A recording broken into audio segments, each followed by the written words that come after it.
things. In this video, I'm going to go into a little more detail regarding the SID monitor data, accessing it, looking back in time on where do I find data that's not readily available using FTP and some of the other resources that you can look for as you're becoming a space weather fanatic. So I'll assume that you've watched videos to get to this point where you've gotten onto the Stanford database and you've found the data from yesterday. Because today is December 7th, and when I go to latest data, it's going to go to the data that was uploaded at 0 GMT December 8th, December 7th. So yesterday's data here.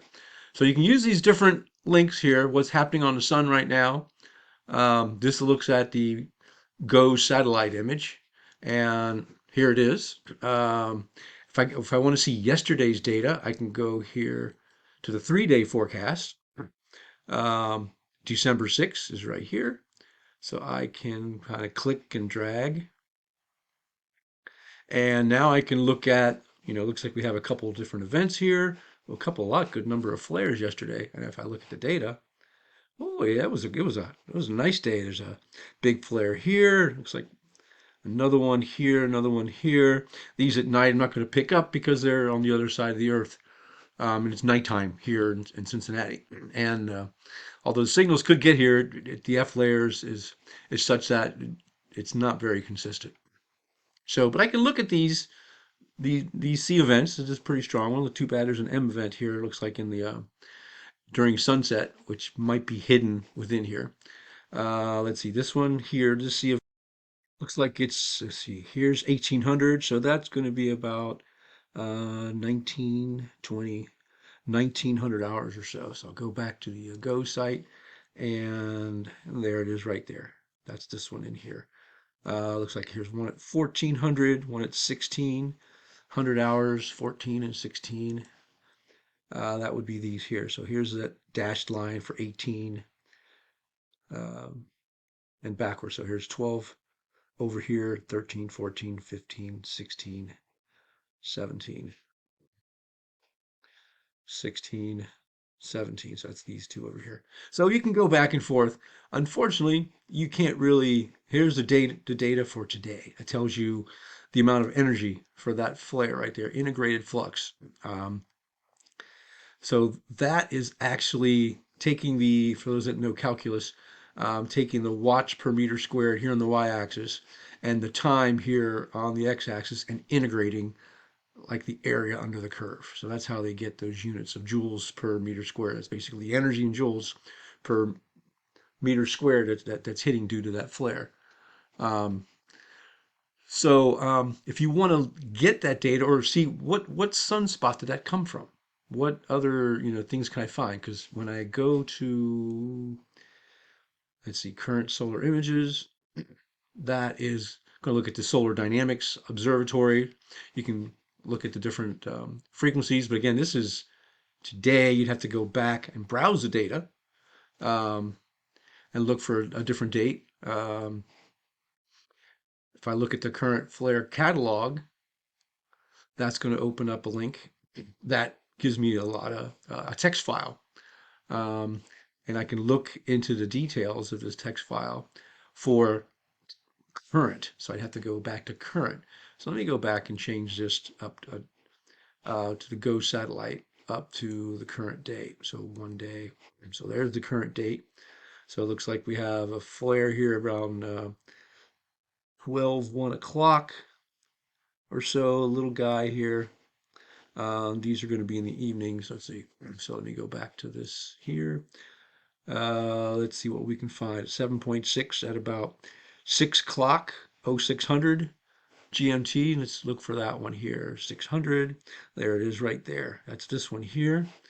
So in that, that tells me sunspot 351 3513. And here's the amount of energy, 3.9 times 10 to the negative third. So if I go, let's see, 3513, I can go to the space weather site, and here's the daily image of the sun. I can open that up and 35, what was that number again? 3513. I think I see it. There it is up in the upper corner up here, 3513. So that's the sunspot group that that flare event came from. Kind of cool. Oh, there's a lot of sunflows here today. But again, the SID data that I'm looking at is yesterday. So in order to get yesterday's data, you have to go into the FTP database. And it used to be available here at Past Flare Catalogs, where you can search um, through the FTP site. But a lot of browsers don't allow that because of security issues of getting into the server and getting into the computers and things like that. So unfortunately, that's no longer available as an HTML. There may be a browser that it works for, but I've not found one that works for that. So you have to use an FTP protocol in order to look at the details of the data. If you're curious of which sunspots these came from, how much energy they gave off, um, and what other things were going on December 6th that corresponds with this data right here. So I like to use FileZilla because it's a free. B, it's free. And C, it's free. Um, there are other ones that are probably free also, but this is one that I've used for years, so it's pretty simple download. I've gotten used to using it, um, and it's pretty consistent. So I've already downloaded it, and there's instructions somewhere on well, if you know the FTP protocol, somewhere you can there's instructions. I just don't remember where it's at now. So if you have this one open, like in Site Manager, I'd start a new site, um, add a new site, label it, and then you have to kind of fill in. So I'm going to pause here for a moment, and you can kind of notice this is what you're going to need to fill out. This is the FTP site. You can leave the port open and make sure the login type is anonymous.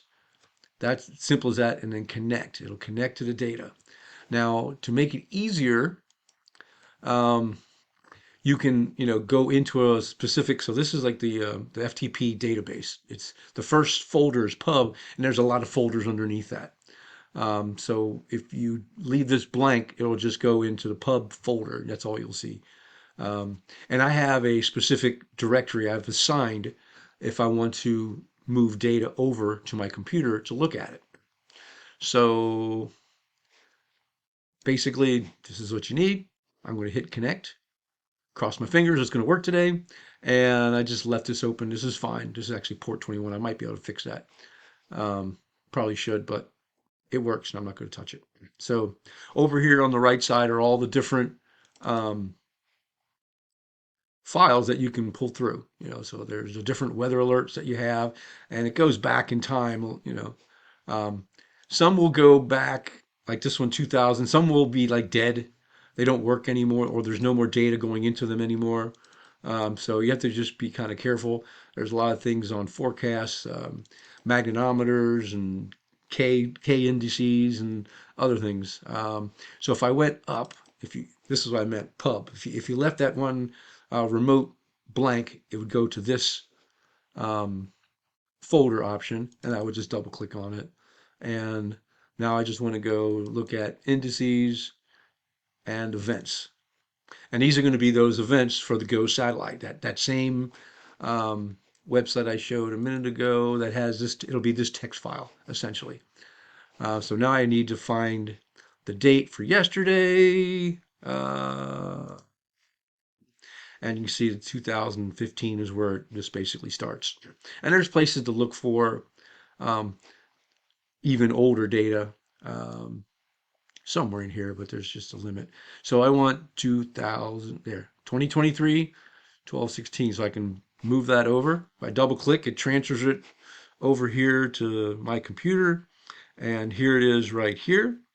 Um, Let me open up my folder on my computer. And here it is, 12/6. So there's that file from yesterday. And I think I've got a few other ones open from several days. And now I can go look at the SID. Let me minimize some of these things now. So I want to look at this one right here, this big This big old flare that happened somewhere around 1900 hours. So where's my text file? 1900 hours. I'm going to scroll down here. Somewhere around 1855, C 4.8. There it is right there. The GOES 18 satellite. It was an X-ray event, 1 to 8 angstroms. There's the class, C 4.8, and there is the energy in joules per meter squared, and there's the sunspot group 3513. 3513, 3513. So now I'm going to go back to the sun. This is yesterday, so I want to go to today. And what's nice about this, with their way they upload these pictures, is that you can change the date. So I'm going to go in here and change it to the 6th and hit enter, and there it is. And there's that group right there, 3513. So that's the sunspot group. If I want to go back into November, I see December, looks like it's all lowercase. So I'm going to guess and go NOV for November. Ta-da! Um, so you can go back in time, look at November 6th. I think November 28th was the day of the last really big M class flare that was almost an X flare. That was the 28th, I believe. And there it is. There's the sun on that day. And I could go back into the FTP server, find the text file for November 28th, move it over, um, and look at the energy of it and other things. And I can also go back 3 days. See, I can go back. Hopefully, I'm not going to lose it here. Nope, waited too long. Yeah, I waited too long, so I got timed out of the server, so it went back to the default. So I had to go back and view data by monitor setup. So let's see, go back 3 days over here. Let's go back to November 30th. Too much. Go go forward a day, and there's that M class flare. There's a big whopper. So I can see it here, and then I could go into the FTP database for November 28th, move it over. I could go to the space weather image and look at the picture, a vision, a image of the sun, and figure out what sunspot group that flare came from. Some other resources, if you're really interested in going down the rabbit hole on this, is down here at the bottom of the GOES satellite page. There's all these products. You can learn all about space weather over here on the left side. These are all the products that they have for studying space weather and making forecasts. You can usually look at these reports and for what's going on currently. And there's ways to go back. Like I just went back and looked at old data for the solar X-ray reports. Over here, there's different things you can look at, and I like this one, Space Weather Enthusiasts. I should say fanatics, or so it's got lots of stuff for the under the current settings. Sometimes it's some forecasts. It's got the different images of the sun. It's kind of like a little bit of everything.